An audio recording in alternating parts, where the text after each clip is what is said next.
Kisah ini berawal saat Edi baru saja dirumahkan atau terkena PHK oleh perusahaan tempat ia bekerja. Perusahaan tersebut terpaksa memberhentikan sebagian karyawannya karena sudah tidak sanggup lagi membayar gaji para karyawan. Ditambah lagi, toko roti milik Yuna, istrinya pun lagi sedang menurun. Alhasil, Edi akhirnya mencoba ikut investasi yang sedang viral saat itu.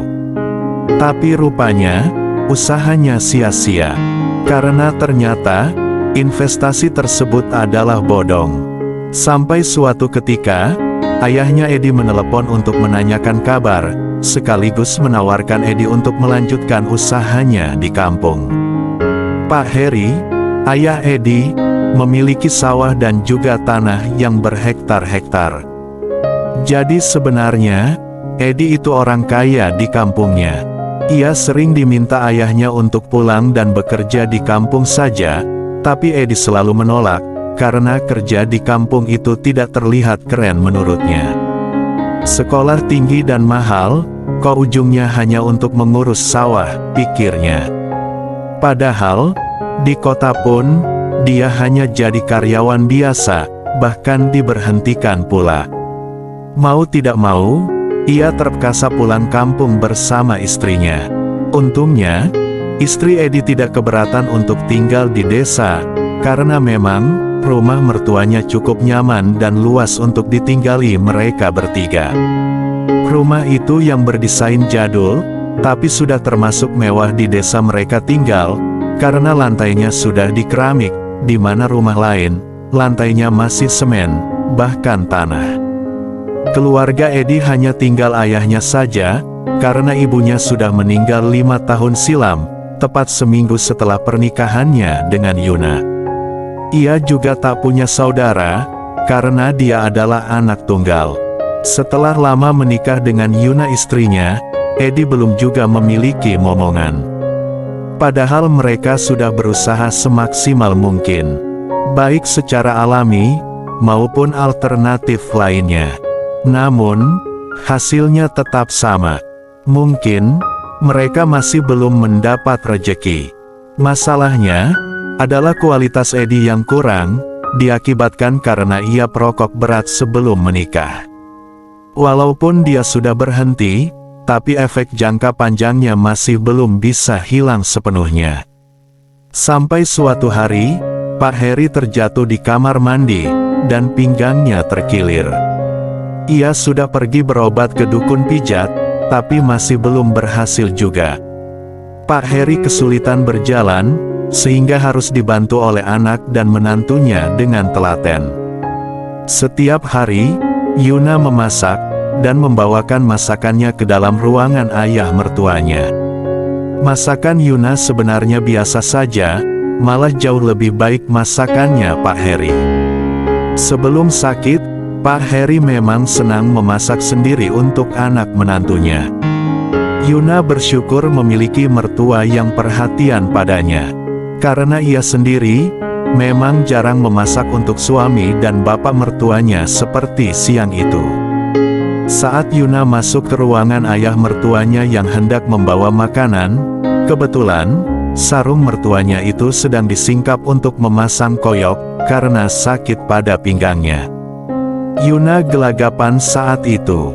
Ia hendak pergi, tapi Pak Heri yang sadar akan kehadiran menantunya, justru memanggilnya. "Yuna, tolong bantu saya letakkan koyok ini di sini. Dari tadi Bapak salah terus," ucap Pak Heri. Dengan ragu, Yuna meletakkan koyok itu, lalu mengurut sedikit. "Sekarang udah mendingan Yun, tadi masih pegal banget, siapa tahu bisa cepat sembuh ya," ucap Pak Heri. Yuna hanya mengangguk, lalu melanjutkan membantu mertuanya. Dan rupanya, berkat bantuan tersebut, pinggang Pak Heri mulai sedikit membaik. Karena Yuna cukup baik dalam hal mengobati Pak Heri, alhasil, tiap hari Yuna membantu Pak Heri. Mulai dari pinggang, dan juga lain-lainnya.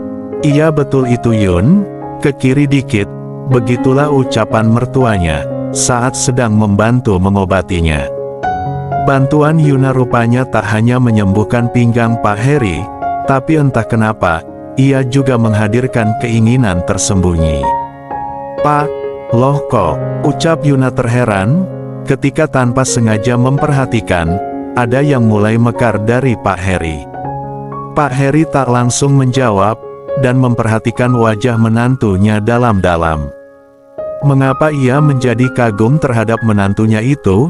Memang sih ia masih cantik, meski sudah jarang menggunakan skincare, apalagi dengan postur yang ideal, membuat siapapun akan kagum memperhatikannya. Sementara Yuna sendiri sebenarnya juga mulai terpesona oleh pria paruh baya itu. Bahkan, sejak ia diminta membantu mertuanya itu untuk pertama kali. Meski sudah berkepala 5, tapi karisma dan wajahnya masih tampak berwibawa. Bahkan, agak jauh jika dibandingkan dengan suaminya. Dan pada akhirnya, sejak hari itu, IQ sering membantu mertuanya. Dan pekerjaan itu, mereka kerjakan di siang hari, saat suaminya tengah pergi ke sawah. Bahkan, ketika Pak Heri sudah merasa pulih total, tetap saja ia berpura-pura sakit di hadapan Edi dan orang lain. Semuanya agar ia tak perlu kerja, dan Yuna akan terus merawatnya. Hal itu membuat Pak Heri akhirnya kembali mengingat masa-masa saat ia lewati bersama mendiang istrinya.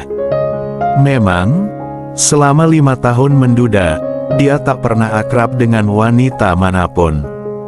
Sebenarnya, banyak janda yang antri menjadi pengganti mendiang istrinya, tapi beliau selalu menolak, dengan alasan ingin setia pada mendiang istrinya. Padahal sebenarnya, Edi pun tak keberatan, jika ayahnya ingin memiliki istri lagi. Edi berharap, agar nanti ada yang menjaga ayahnya, dan merawat hingga di akhir hayatnya.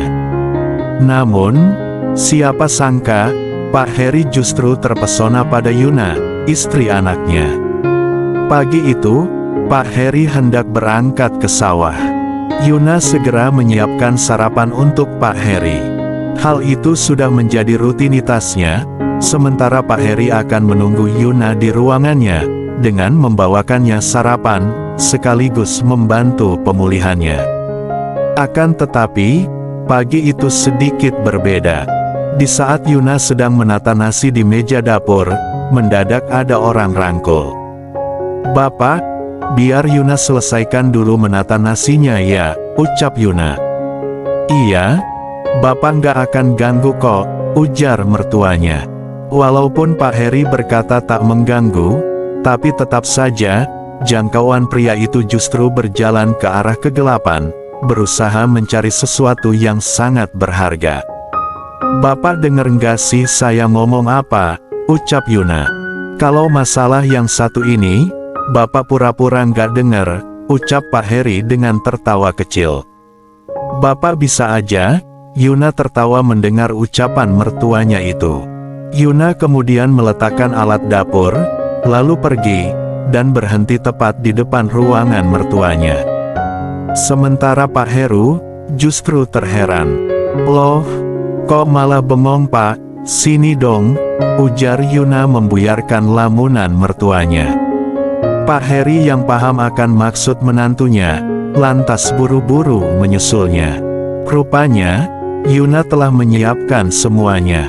Ketika Pak Heri hendak melangkah, namun Yuna lebih dulu menariknya. Jika semula Yuna yang kaget dan terkejut dengan sikap Pak Heri, saat itu malah sebaliknya. Pak Heri tak mengira, jika Yuna mendadak berubah tak seperti biasanya. Ketekunan dan sikap Yuna, justru membuatnya terkesima. Lantunan nada syahdu dan syair merdu, menjadi satu dalam melodi yang indah, seiring Pak Heri melakukan pekerjaannya dengan cepat dan tepat pada tujuannya. Berbagai teori serta metode yang lama tak digunakannya, ia terapkan saat itu juga. Dan rupanya, upaya tersebut tak sia-sia. Yuna sukses mendapatkan hasil pekerjaan Pak Heri untuk kedua kalinya, disusul Pak Heri setelahnya. Namun, Tanpa disengaja dan tanpa dikira, pria itu meletakkan hasil kerjanya ke dalam tempatnya tersebut. Meski begitu, mereka tak memikirkan dampak di kemudian hari. Pak Heri sendiri tak yakin, apakah ia masih bisa menghasilkan di usia senjanya. Yuna pun tak terlalu peduli, kalaupun nantinya ia mendapat keturunan, ia bisa mengaku, jika itu hasil karya suaminya. Karena memang, Dedi selama ini masih rajin menunaikan kewajibannya. Singkat cerita, beberapa minggu setelah itu, dan rupanya apa yang tak disangka-sangkakan itu pun terjadi juga. Akhirnya, buntut dari pekerjaannya bersama Pak Edi, menciptakan hasil yang maksimal. Sementara Edi tidak mengetahui keakraban istri dan ayahnya. Edi sangat bahagia mendengar kabar tersebut, berbeda dengan Pak Heri. Pak Heri bingung, apakah itu hasil karyanya, atau memang hasil karya Edi putranya. Singkatnya, 9 bulan pun berlalu. Akhirnya, pagi itu, bidan desa pun sudah bersiap menangani Yuna. Edi yang masih bekerja di sawah, tak mengetahui jika sudah saatnya Yuna mengambil buah hatinya. Hanya ada Pak Heri yang menunggu menantunya. Selama situasi tersebut, Pak Heri mondar-mandir di depan ruangan menantunya, dan juga Edi yang tak kunjung pulang dari sawah. Sehingga, pada siang hari, akhirnya putra pertama Yuna hadir ke dunia. Bersamaan dengan itu, Edi pun pulang dari sawah. "Wah, mirip sama kakeknya ya," ucap bidan yang menangani Yuna. Saat memperhatikan anak tersebut, Pak Heri hanya bisa tersenyum canggung. Mereka saling menoleh. Setelah semua beres, barulah Edi sampai di rumah. Dedi begitu bahagia melihat anaknya tersebut. Ia tak menyangka, setelah sekian lama, akhirnya ia mendapatkan si buah hati juga. Walaupun sebenarnya, itu bukanlah hasil dari kerjanya Edi. Rahasia itu tetap terjaga hingga sekarang. Namun, setelah kehadiran putranya, Yura tak pernah lagi melakukan pekerjaannya dengan Pak Edi, yaitu mertuanya itu.